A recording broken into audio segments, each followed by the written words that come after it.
আমি মোহাম্মদ শাহিনুল ইসলাম। আমি নিউ মা গার্মেন্টসে দোকানদারি করি, কর্মচারী।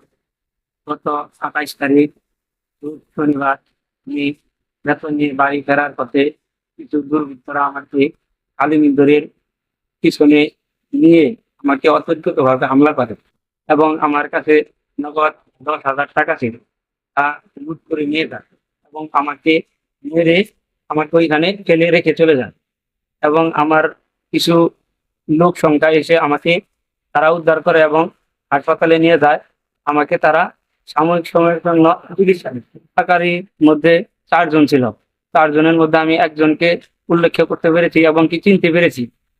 তাকে চিনতে পেরেছি, তার নাম হলো মোহাম্মদ রিপন মিয়া, পিতা তারা মাবদর, গ্রাম পোড়াবাড়ি। আমি একজনকেই চিনতে পেরেছি, আর 3 জনকে আমি চিনতে পারিনি। আমি কারোর সাথে কোনোদিন ঝগড়া ফসাদ করিনি এবং আমার সাথেও কারো ঝগড়া ফসাদ হয়নি। আমি নিজেও জানি না ওরা কেন আমাকে মারলো। আমার মনে হয় আমি বেতন নিয়ে আসার সময় তারা টার্গেট করেছিল যে আজকে ওর বেতন নিয়ে ওরা নেশা করবে বা ওরা যে কোনো একটা করবে, এই উল্লেখ করে আমাকে অ্যাটাক করেছে।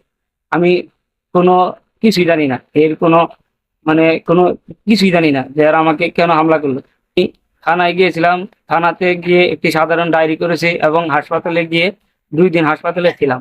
2 দিন হাসপাতালে থাকার পর আমি বাসায় চলে এসেছি। এটা আমি বিচার চাই, সুস্থ বিচার চাই। সব নিয়ে অনুরোধ জানাচ্ছি আমার এই মর্মান্তিক এই দুর্ঘটনাকে বিচারের আওতায় আনা হোক।